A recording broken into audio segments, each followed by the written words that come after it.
Hey folks, welcome to the nation. I'm Mike, and we are just starting out this channel. It's going to be primarily about fly tying and a little bit about fly fishing as well. I'm not looking to get 1 million subscribers or viewers. I just want to share a passion of mine. And fly fishing is a passion of mine. That's why we decided to call this TroutFly Nation. Because it is about fly fishing, and through a series of videos hopefully I'll be able to show you different techniques, materials, tools that will be helpful, especially to those of you who are either thinking about starting to tie flies, or you're a beginner and just are beginning to tie flies. I'm not what you might call an expert fly tyer, and you'll see that in some of the videos that I tie. I make lots of mistakes. I'm not a Barry or Clark. I'm not a David McPhail, Charlie Creven, Kelly Gallup.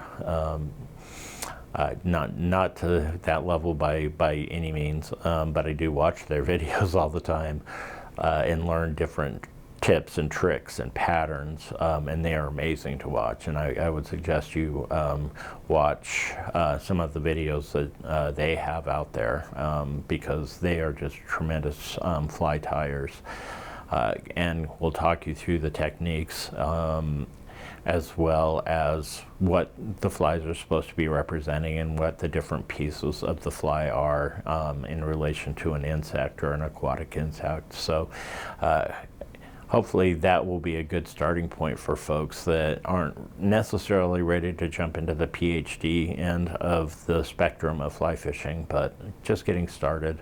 And then hanging out with me a little bit as I tie flies and talk about fly fishing, and show you the warts and the blemishes that are my reality when I'm tying flies. So you don't necessarily feel quite so bad if you can't pull off the absolute perfect fly every time. The reason that I have a passion, I suppose, for fly fishing is it's an art form. You create your own flies, presuming you're not buying them at a shop, which is okay too. But the fishing is a little bit more technical as well. I have nothing against bait fishermen or any other kind of fisherman. I bait fish growing up, until I was probably in my early 20s, and somebody introduced me to fly fishing. What I find really compelling about fly fishing is the ability to tie your own flies.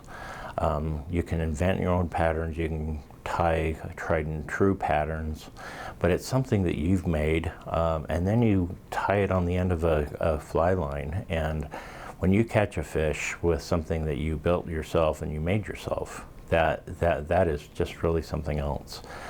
It is a wonderful experience, and that's why I have a passion for it. There is just an abundance of materials that can be used these days to tie flies, and there's just hundreds and hundreds of patterns to tie as well.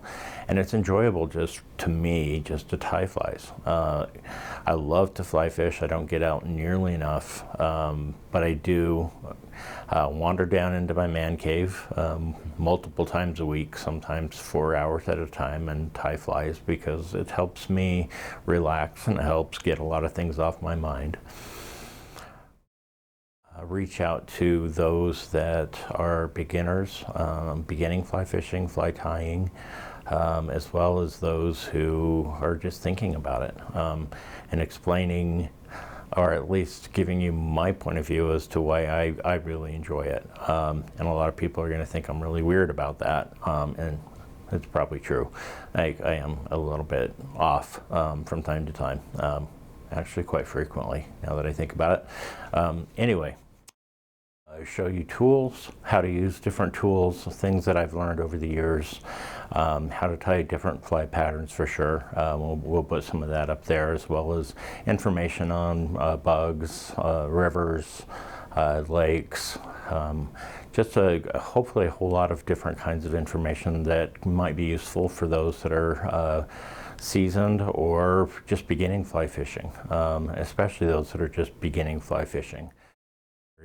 I'll go through some of the tools and not just the G-Wiz. That's a really cool looking tool. That's fun. I got to buy it. It looks really neat.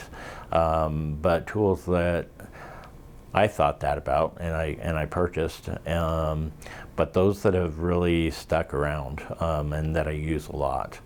That have been incredibly helpful for me when I'm tying flies. Everything from bobbin threaders to ways to get a bead onto a hook when you're tying a bead head kind of a fly. There's a variety of different kind of tools that are my bread and butter. I always keep them very close in access, and I'll try in different series, and I'll try to make them relatively short videos, just kind of showing different products that I've used and that I do use regularly to tie flies. Hopefully helping you decide what you want to do and what you do want to purchase and what you don't want to purchase. Also probably try to cover a little bit on vices. That the vise itself, from my perspective, is kind of the foundation of everything. Obviously, the vise is the thing that's going to hold your hook in place while you tie your fly. I've had a number of them over the years. I've got probably 2 or 3 right now. One I keep up at our cabin up in Idaho, so I can tie flies when I go up to our cabin and I don't have to bring my vise up there. But I can show some of the different features that are helpful on different vices. You can spend an awful lot of money on a vise, and I have, but you don't necessarily have to. So I'll go through, hopefully in some of these videos, some short explanations of vices, how they work, how you load your hooks into the vices, and what kind of features those vices come with. Show you kind of how I organize anyway in my own fly tying area. That unfortunately took me a long time to figure out that was a good thing to do. When I first started tying, I didn't have really a dedicated space, and I would put all of my material in 3 or 4 boxes. What I ended up with was multiple packages of the same fly tying material, because I didn't know I already had that in one of my boxes. So by organizing, I know exactly what I have, where to find it.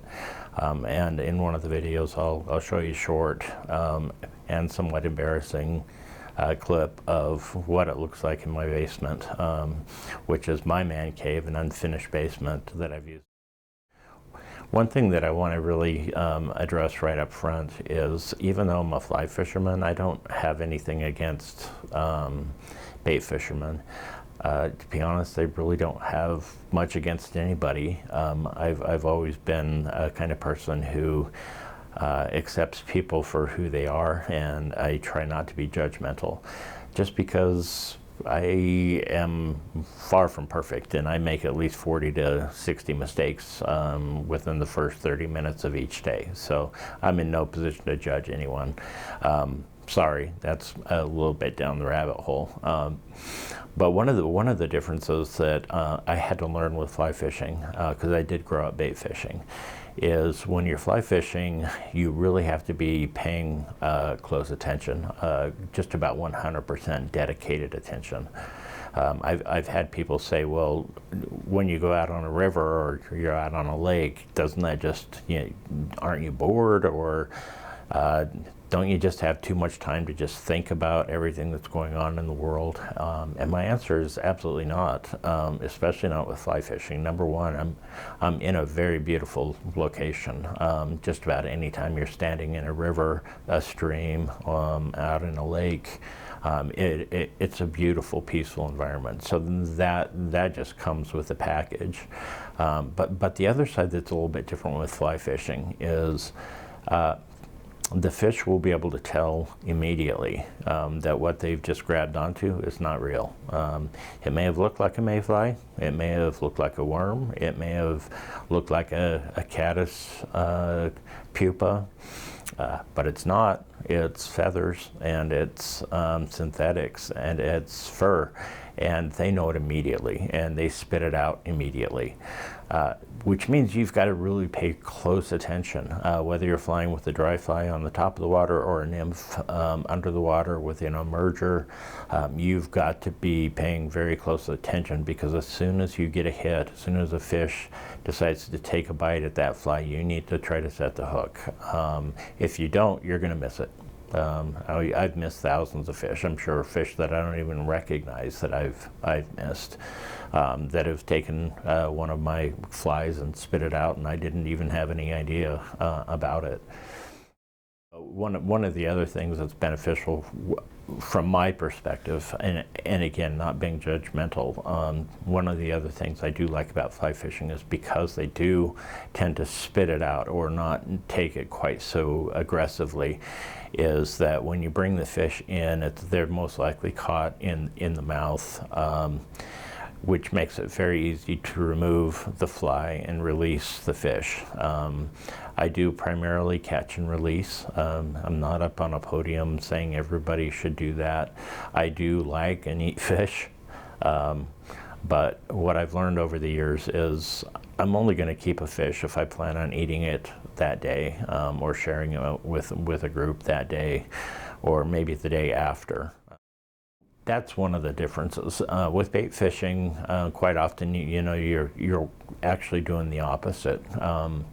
Instead of reacting quickly, immediately, you're waiting for the fish to take the bait, nibble on it, chew on it, taste it, and then in many cases swallow it, and then you set your hook.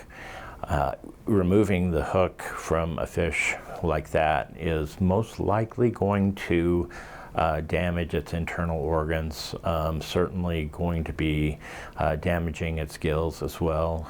If you pick up a fish out of the water that you've caught and blood is coming out of the gills, you can be pretty sure that that fish is not going to survive.